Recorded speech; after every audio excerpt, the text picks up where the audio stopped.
parte del turismo nuestra industria aquí en Costa del Sol Televisión. Como siempre, intentando ser puntuales con la actualidad y con, bueno, pues con aquellas cuestiones que podemos ir conociendo y descubriendo en base al mundo tan amplio y tan complejo del sector turístico. Hoy, si ustedes han llegado tarde a nuestra cita, estamos haciendo un programa tertulia donde comprendíamos el turismo en general con la seguridad privada y con las incidencias que el COVID pueda estar afectando a ese vínculo entre turismo y seguridad privada. Les recuerdo que con nosotros se encuentran Federico Sánchez, director de una empresa muy nuestra en la Costa del Sol, como es Segurisur, y al mismo tiempo presidente de la Asociación Malagueña de Empresas de Seguridad, AMES, y José Miguel Bordera, exdirector de hotel y asesor turístico del Ayuntamiento de Benalmádena. En una primera parte, al margen de dar datos puntuales sobre la situación del mes de agosto y lo que auguramos en septiembre, ojalá se cumplan los vaticinios y los superemos, hemos querido aterrizar sobre el ámbito, la conexión, el engranaje que existe entre la seguridad privada y el turismo, amén de lo que de bien hacen también las fuerzas y cuerpos de seguridad del Estado. Y son tantas las cuestiones que salen donde hemos visto que la tecnología cada vez está siendo más necesaria, al margen de que también el elemento humano pues pone de manifiesto la necesidad de una atención turística. Lo que sí estamos viendo a lo largo del programa es que no se pueden disociar el turismo y la seguridad, sea privada o sea pública. Y en este caso hablamos de la seguridad privada. Pues bien, en lo que hemos podido ir avanzando en nuestra primera parte, se pone de manifiesto de que es un complemento fundamental, de que la seguridad privada tiene que estar continuamente evolucionando en base a las circunstancias. Y yo pregunto, antes de que entremos en anécdotas y en detalles, José Miguel, ¿el COVID nos ha actualizado en la gestión de la seguridad privada? Federico, ¿de qué manera, ya no en cuanto al volumen más o menos de trabajo, sino que en cuanto a la especialización, a la realización del trabajo, el COVID está haciendo que tengamos que formarnos mejor, que tengamos que adaptar medidas que nunca otras veces la habíamos tenido con tanta insistencia? ¿Qué plus está añadiendo el COVID dentro de la seguridad privada? Bueno, el COVID, como a casi todos, nos ha hecho que en este momento tengamos que recondicionarnos y readaptarnos, ¿no? Y por lo tanto, dentro de la seguridad, pues hemos tenido que modificar, formar, preparar y adaptarnos y dotarnos de herramientas diferentes de las que teníamos en este momento dentro de nuestra actividad en la seguridad, ¿no? Bueno, de adaptar espacios con mamparas para que ese servicio de seguridad estemos dando una mayor seguridad a la gente, al público y a nosotros mismos, a nuevas herramientas. Hemos tenido que dotarnos de cámaras térmicas para en recintos y lugares ver por este momento la temperatura de las personas que podían haber dentro de ese recinto, con sistemas de contaje de personas para saber en este momento cuando hay cualquier tipo de actividad, saber qué personas había sin tener que ir a contarla o desplazarnos. Todos conocemos los termómetros y equipos de temperatura que nos ponen cada vez que entramos en algún sitio, y esto pues personal de seguridad o no de seguridad, ¿no? Pero todo esto son formación, reglaje, equipamiento nuevo que ha habido que de una forma urgente y rápida pues dotarnos de ella, formar a nuestro personal y autoprotegernos al mismo tiempo. Y autoprotegernos, evidentemente, porque no puedes proteger a los demás si no lo haces a ti mismo primero, ¿no? Por lo tanto, todo eso sí ha condicionado bastante nuestro sector, ¿no? ¿Y ha encarecido el servicio? Bueno, todo lo que realmente es nuevo y tienes que dotarte de nuevas herramientas, pues es encarecerlo, ¿no? Porque, por tanto, sí, sobre todo un sobrecosto que al final pues no se ha podido repercutir, ¿no? Pero bueno, sí es un coste más añadido en este momento al sector, claro. Evidentemente. Bueno, pues antes dejábamos sobre la mesa dos palabras que a lo mejor pueden tener cierta competitividad entre ellas, ¿no?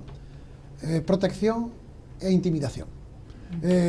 No sé si alguna vez ustedes han sentido las dos cosas a la vez en distintos sitios, protegido y me hallo bien, me hallo tranquilo, a gusto y encantado del sitio. Y en otras ocasiones a lo mejor por un exceso o por una mala praxis, pues me he sentido intimidado. Y máxime cuando hablamos de turistas. Y máxime cuando hablamos de personas que vienen no precisamente a sentirse intimidados, vienen a sentirse libres, sueltos, sin ninguna cámara o sin ningún control que se haga más celoso de la cuenta, ¿no? ¿Cómo podemos buscar esos equilibrios entre la protección y la intimidación? Venga, José Miguel. A ver, una cosa es contraria totalmente a la otra, ¿no? Claro. Es decir, si te sientes protegido, estás a gusto, estás cómodo, estás tranquilo, y si te sientes intimidado, pues evidentemente reaccionas contra eso. Se pueden crear verdaderos problemas. Hay un problema que yo he detectado en los años que trabajaba dirigiendo hoteles, y es que lamentablemente, muchos de estos vigilantes de seguridad o auxiliares de servicio apenas hablaban idiomas. Y eso, claro, les crea un hándicap, les crea un problema a la hora de dirigirse a un cliente.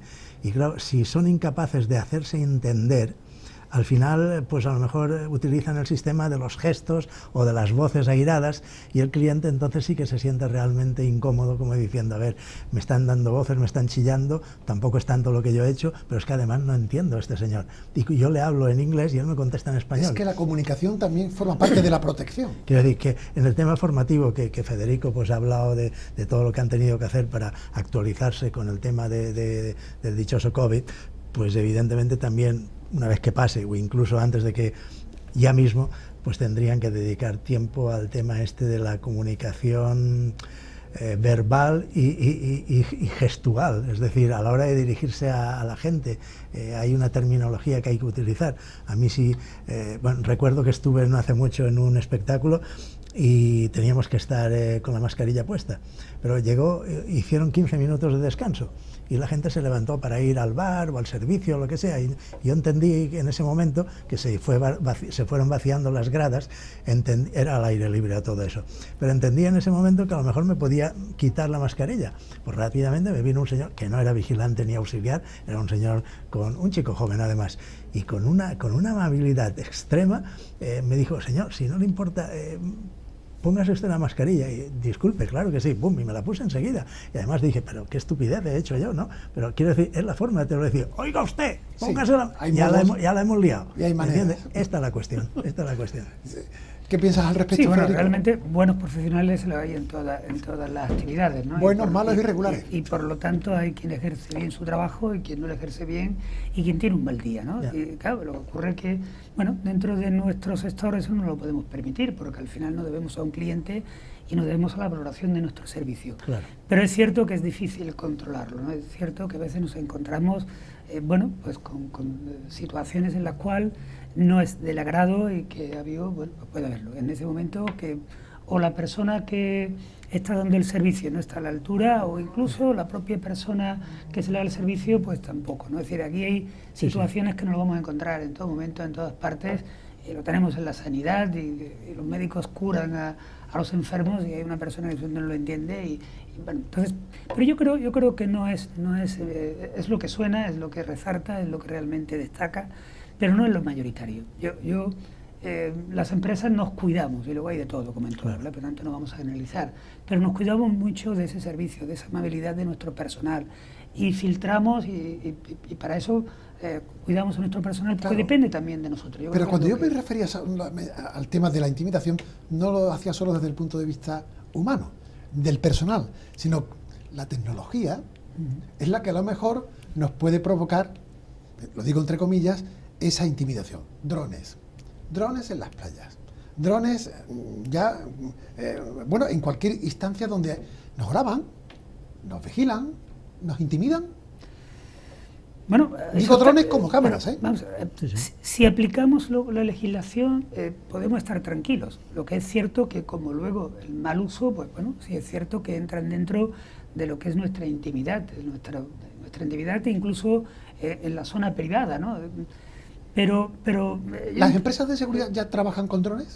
Sí, podemos trabajar con drones, pero entrando dentro de cuando una empresa de seguridad utiliza un dron para dar seguridad, bueno, pues ahí se cuida mucho en cuanto a lo que no es esa intimidación que se puede estar haciendo entre los demás. Otra cosa que también la intimidación, además de que es algo cierto, pero es una percepción que tú puedes estar en un momento determinado entendiendo el tono de la voz de una persona que a lo mejor, pues yo qué sé, pues no suele ser más agradable a todos. Vemos en un momento determinado como alguien me habla y me sienta tal, claro. o la otra misma persona que me quiere decir lo mismo, pero me agrada más su voz, ¿no? Claro. Yo que dentro de nuestra actividad tenemos dentro de lo que es la central receptora, pues personal que atiende cuando hay cualquier incidencia, pues cuidamos eso, no que la persona esté motivada y sepa tratar, sino que además su tono de voz en un momento dado pues sea agradable, ¿no? Pues hasta eso puede también un poco dado, un momento, confundir la intimidación. Al margen, con esto no estoy ni mucho menos defendiendo ni ocultando de que efectivamente existe mucho impresentable que en base de que cuida o que cree que la seguridad es en este momento la intimidación hacia los demás para que cumplan con un requisito concreto, ¿no? Y eso yo creo que sí estamos hablando de un servidor turístico, es decir, lo mismo que un camarero, cada uno con sus responsabilidades, claro está, o un conserje, o un agente de viaje, un conductor mismo, un vigilante de seguridad privada, pues tiene que ser un servidor turístico y que debe de estar en sintonía pues con la amabilidad, con la calidad humana, con el trato, con idiomas, con la psicología. Y sobre todo cuando hablamos de público que va y viene. Claro, yo creo que Miguel de esto sabe más que yo, pero los que ya tenemos una edad y hemos vivido unas épocas y hemos visto el pasar del tiempo, pues realmente nuestros mayores valores, incluso en esos momentos de la costa, al principio era la amabilidad, ¿no? Era el prestar el servicio a los demás. Eso es lo que nos hizo pues reconocidos y nos hizo que la gente nos enviase en todas partes y fue el argumento principal, ¿no? Aparte del sol y el precio y todo lo demás que sumaba, ¿no? La hospitalidad. Pero la hospitalidad que, bueno, desgraciadamente tal vez en estos tiempos con la utilización de las tecnologías, la falta de tiempo, el cambio de costumbres, ¿no? Pues lo estamos perdiendo, ¿no? Y los que conocemos eso, pues tal vez lo echamos de menos, ¿no? Por eso cuando vemos a alguien que utiliza lo que antes era más habitual, pues desgraciadamente ahora se convierte en algo que no era tan habitual como tiempos atrás, ¿no? Y se añora, ¿no? Lo que pasa es que los tiempos no son iguales, ya lo has dicho antes, Federico. Antes había otra cultura, y hablamos de décadas atrás, ¿no? Pero cierto es, de ahí que salga el COVID a relucir, que a lo mejor el aguante de la gente que se atiende y la gente que atiende, pues por el COVID, por las circunstancias de confinamiento, por la presión y tensiones que estamos sufriendo, a lo mejor no está por esa cordialidad, ¿eh? Aguantamos menos, pero todos, tanto el que tiene que vigilar como el que tiene que ser vigilado. Y ahí tiene que darse una simbiosis acorde a las circunstancias. ¿Cuánta psicología hay que tener cuando vemos que los ánimos se observan más de la cuenta y que hay quizás, y eso lo sabrá la policía dentro de poco con estadísticas, de si el COVID ha provocado conductas más agresivas o delictivas que en otras situaciones pasadas que no teníamos pandemia. Sí, José Miguel. No, decía que en líneas generales mi percepción personal es que el COVID ha contribuido a que la gente sea más amable, todo lo contrario. Es decir, yo me he sentido muchísimo mejor tratado desde que la gente que está en edad de trabajar pues han estado muchos meses sin poder trabajar. En el momento que han tenido la oportunidad de volver a trabajar, han sido sumamente amables, serviciales y atentos. Yo diría que mucho más que antes. Esto es mi percepción personal y esto lo hago extensible a todos, es decir, a toda persona que esté prestando un servicio. Supongo que con el tiempo, supongo que cuando el trabajo acabe uno agotado, supongo que cuando surjan los problemas de todo tipo que suelen surgir, laborales, familiares, lo que sea, pues la gente volverá a ser como era y irá perdiendo un poco esta hospitalidad que estábamos hablando. Pero de verdad que ha sido impresionante constatar lo bien que te atiende la gente o que nos ha atendido la gente, digamos que hasta junio. Es decir, en estos meses de pretemporada, tú ibas a comprar a una tienda, a un supermercado, a comer a un chiringuito, de los pocos que había abiertos, y vamos, te faltaba poco para que te hicieran la ola. Te atendían de maravilla, de verdad. Bueno, es un tema, yo creo que simple, ¿no? Valoramos mucho más lo que nos falta, lo que nos tenemos, claro. Y cuando lo recuperamos, pues nos damos cuenta de lo que tenías. Está claro. El trabajo, la compañía, la familia, las relaciones... Todo eso que echamos de menos y que a veces no valoramos. De todas formas, volviendo a o sea, Federico, lógicamente, conocedor del tema, muchísimo más que nosotros, sobre todo que yo, nos ha dado una lección magistral de cómo funciona esto de la seguridad privada y ha sido sumamente interesante. Yo he aprendido mucho escuchando lo que has estado hablando, ¿no? Pero me estaba acordando de estas anécdotas que os explicaba. En concreto quiero recordar una que ocurrió hace ya muchos años. Cuando digo muchos años, fíjate que los vigilantes de seguridad todavía llevaban su revólver, o sea, iban armados, ¿no? Bueno, en un hotel que yo trabajaba, teníamos robos, estábamos teniendo robos por la noche. Y además ocurría que era alguien que trepaba por las fachadas, o sea, de esta gente que tiene esta habilidad de trepan por las fachadas. Y tenía un vigilante de seguridad que el hombre ya era una cosa de amor propio, ¿no? Él ya, claro, cada vez que había un robo, pues lógicamente ibas a pedirle explicaciones, pero oiga, ¿no ha visto usted nada? ¿No se ha dado cuenta de nada? No solía haber muchas cámaras entonces, a lo sumo que tuviéramos una o dos, pero no había como ahora. Bueno, pues este hombre ya era un tema de amor propio y yo creo que él se atrincheraba a la espera de que este amigo de lo ajeno viniera. Y efectivamente vino una noche y empezó a trepar por la fachada y el vigilante estaba pues escondido, ¿no? En un momento dado le dio el alto, le dio la voz y de una altura aproximada de 2 pisos se tiró al suelo el ladrón y salió corriendo. Este hombre echó mano al revólver y disparó 2 o 3 veces. Él me dijo que al aire. Yo no estoy seguro si fue al aire o no, pero sí que puedo asegurar una cosa. Pasaron por lo menos 2 años sin que hubiera ningún robo en el hotel. O sea, este chorizo debió lanzar el aviso, ojo, que en ese hotel hay un vigilante que echa mano al revólver y la puede liar. Claro. Ya no tuve más robos en ese hotel. Esto ocurrió en aquella época. Y tengo otro caso curioso que también quería contar, que esto fue en un banquete de boda. Y en un banquete de boda, cuando ya estaban después de la cena, la barra libre, todo el mundo bailando, lógicamente pues ya pues se quitan la chaqueta, lo que sea, bueno, alguien se nos metió dentro, que no lo detectamos, y empezó a llevarse móviles y carteras. Vaya por Dios. Móviles y carteras. Pero cometió una estupidez, y es que en vez de llevárselo todo corriendo en una bolsa como fuera e irse a la calle, se metió en un salón que estaba cerrado del hotel, pero que tenía la puerta abierta, se metió allí, supongo que para sacar el dinero, sacar lo que valiera la pena y el resto tirarlo al suelo y no cargar con mucho. Bueno, alguien detectó que le habían robado, rápidamente avisamos al vigilante. El vigilante, pues el hombre empezó a dar vueltas y a investigar y tal, y empezó a salir gente diciendo que les habían robado. Bueno, el vigilante, ni corto ni perezoso, él creo que intuyó que este chorizo estaría allí, y efectivamente lo pilló allí infraganti. Recuperamos, gracias al vigilante, recuperamos absolutamente todo lo que habían robado. Lo devolvimos a los clientes.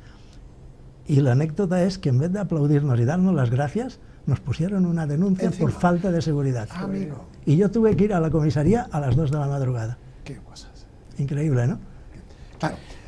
Hablando de casuística, qué difícil es vigilar sin que la gente se sienta vigilada, ¿verdad?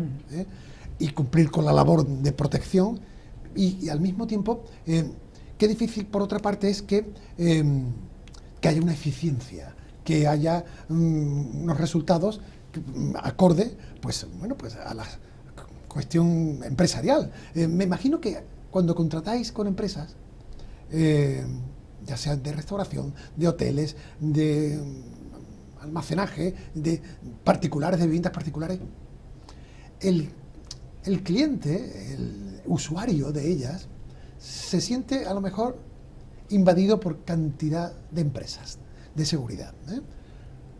A la hora de elegir una empresa, Federico, un usuario, porque tiene necesidad de tener una vigilancia privada, técnica o humana adecuada a sus necesidades, ¿qué tiene que tener en cuenta?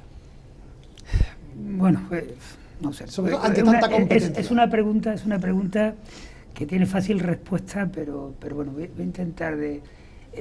Antes Miguel comentaba una cuestión, ¿no? Cuando hablaba de los vigilantes, pues comentaba de que, bueno, el vigilante pues tendría que estar más preparado, hablar idiomas, tener una formación cualificado, claro. Tener, ¿no?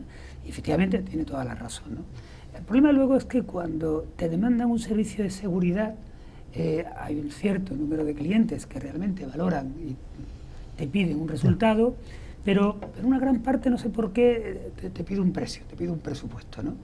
Y las empresas, pues bueno, vemos algunas que decimos, oye, para poder tener un nivel de seguridad o dar un servicio determinado, pues tengo que tener un plan y tener una persona que tenga una preparación, una formación, porque claro, el vigilante tiene un costo. Claro, tiene una titulación, pero no todo tiene la misma formación y no todo está igual de reconocido, ¿no? Entonces, bueno, ¿qué es lo que... La pregunta es decir, ¿qué tendría que mirar? Pues no mirarlo primero el precio, yo diría, que es importante, ¿eh? Yo diría, al final todo tiene un precio y hay que nunca pagar más de lo que realmente es el coste o es lo que voy a percibir. Claro. Pero una pequeña diferencia al final en ese precio puede haber una gran diferencia en cuanto al resultado del servicio. Claro. Y ahí yo diría que es lo primero. No miremos primero el precio.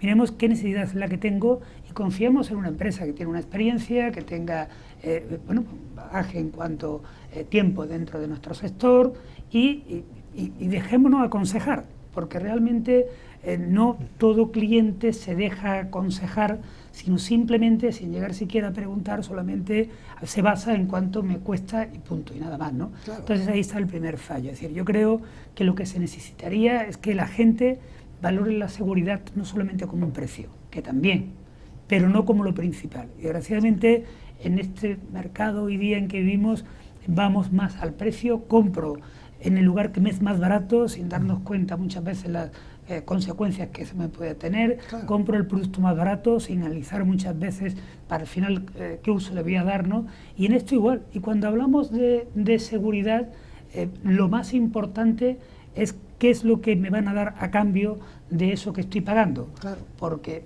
el único disfrute que yo voy a tener del servicio es el resultado de esa seguridad. Que sea una buena seguridad y me sirva para realmente sentirme protegido y que cumpla los fines o no, ¿no? Entonces yo diría eso, no fijarnos únicamente o principalmente en lo que es el precio y dejarlo para el último momento, pero una vez que por lo menos hayamos valorado qué es lo que realmente yo necesito, nos dejemos aconsejar sobre qué es lo que yo necesitaría, ¿no? Claro. Entonces, no sé si te he respondido. Sí, pero... sí, evidentemente, presupuesto sí, pero servicio en función acorde al presupuesto. Y no por un presupuesto inferior. Si el servicio se recorta, evidentemente a la larga, a lo mejor no te compensa. Claro. Y te puede costar caro lo que tú crees que te ha costado barato. Claro. Yo te diría, si yo voy a un restaurante, lo que miro es la carta a ver qué me apetece comer y qué tal. Y luego miro el precio, evidentemente por si me lo puedo permitir o no. Claro. Pero claro, miro qué es la necesidad que tengo y qué quiero comer en ese momento, ¿no? Pues claro. Cuando hablamos de seguridad, pues diría, bueno, qué necesidad es la que tengo y a partir de ahí no voy a gastar más de lo necesario, pero evidentemente no gastes menos porque posiblemente ese gasto es gasto, no es inversión, que es lo que en definitiva también es la seguridad, ¿no? Claro. Inversión. Eso es lo mismo que ocurre, por ejemplo, con los socorristas de piscinas. Hay una competencia muy grande entre las empresas de socorrismo y salvamento, ¿no? Entonces, pues se dan casos de que por precio tú eliges, vale, la más barata, lo que decía Federico, y luego te das cuenta que los empleados de esa empresa, pues seguramente porque están mal pagados, van mal vestidos, yo qué sé, no van aseados, llegan tarde, no prestan atención, entonces al final dices, bueno, lo he estropeado. Claro. El problema es que en las grandes cadenas hoteleras la decisión de contratar al vigilante de seguridad o al socorrista lamentablemente no suele ser del director del hotel. Viene dado. Sí, hay una persona, un personajillo que decide por el director del hotel en base a números.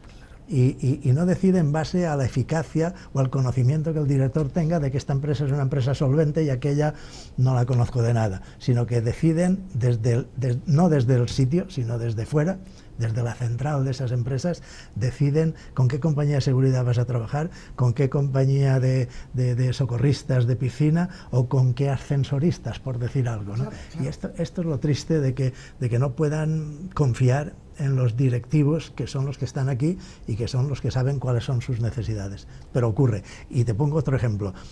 Hay muchos hoteles que durante el periodo de cierre el director del hotel solía cubrir 8 horas. Vale, imaginemos de 8 a 4 de la tarde, de 8 de la mañana a 4 de la tarde. Y el vigilante de seguridad o el auxiliar de servicios, no sé, entraba, pues por ejemplo, a las 9 o las 10 de la noche. Quiere decirse que desde las 4 hasta las 9 o las 10 de la noche no había nadie en el hotel. Claro. Sí, vale, hay cámaras, hay sensores, hay todo esto, pero es inadmisible que se tomen esas decisiones cuando estás hablando de un patrimonio, de un activo importante, de que puede generar accidentes, de que puede ocurrir de todo, y no puedes dejar abandonado un hotel durante varias horas al día por no cubrir ese hueco, ya que todos los empleados están en el ERTE. De acuerdo que las empresas lo han pasado muy mal, pero el tema capítulo seguridad es importantísimo y todos los hoteles deberían tenerlo en cuenta. Te pongo en un aprieto, aunque el aprieto ya, como estás jubilado, ¿se deberían de tomar más en serio los hoteles en general la seguridad privada? Muchísimo más. Pero muchísimo más, de todas. Pero es que además tienen los hoteles la costumbre de cubrir los eventos, como has dicho, banquetes, espectáculos y cosas de estas, los horarios nocturnos. En unos entran a las 10 y salen a las 8, en otros entran a las 12 y salen a las 8, en fin, más o menos los horarios nocturnos. Claro. Pero es que la seguridad debería estar en todos los hoteles todo el día. Máxime en verano con el tema de piscinas, de terrazas. ¿Hay normativa al efecto dentro de los hoteles? ¿Perdón? ¿Hay normativa al efecto? No está previsto esto, ¿no? Pues yo propongo una cosa, a ver qué os parece. ¿Quién lo iba a decir cuando arrancábamos el programa y el programa da de sí lo que va generando, ¿no? No estaría mal un foro, turismo y seguridad privada, y ver cómo converger y saber cómo podemos potenciarnos y conocernos.